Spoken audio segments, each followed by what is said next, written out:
ó yí ìtọ́jú sú mi o ẹ̀yin èèyàn mi. Ẹ dákun nígbà tẹ́ ẹ lẹ́ wà lórílẹ̀‐èdè tẹ́ ń fi owó ra owó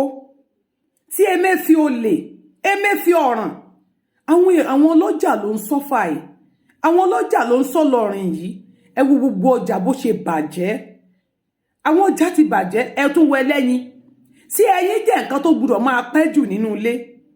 tó bá ti ń pẹ́ jù yóò máa bù yóò máa bàjẹ́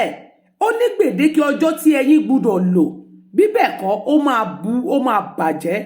tẹ́yin bá pẹ́ jù nínú ilé gan ó máa ń bàjẹ́ ni ẹ mọ́ fìyà jára àlù mọ́ a dẹ̀ pariwo fún yín títí a ní ẹ dá dúró kékálùkù ṣèjọba rẹ̀ ẹni bẹ́ẹ̀ kọ́ ẹ nínú wọ́n Nàìjíríà lẹ fẹ́ kú sí èmi kù ti sọ tèmi o bàbá sì wí ní ìṣèbú ni wọ́n mọ yọnu sọ bí ẹnu ògbìn tí wọ́n mọ bú mi ìwọ náà wo fídíò yìí wo ọjà náà. inú ilé tẹ́ ń wò yìí báyìí sí yàrá téèyàn ń sùn náà àwọn staff ni o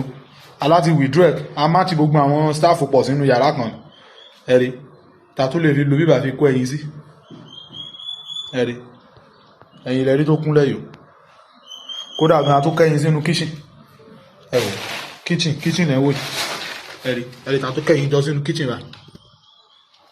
nínú yàrá tọ̀dọ̀ mi gan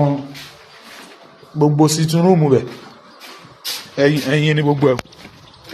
ní ìmọ̀ bá ifẹ́ ta ọjà yẹn báyìí kọ́ lọ ṣàánú ní báyìí àdẹ̀pẹ́ gbogbo customer gbọ́n sọ́kọ́jà dọ̀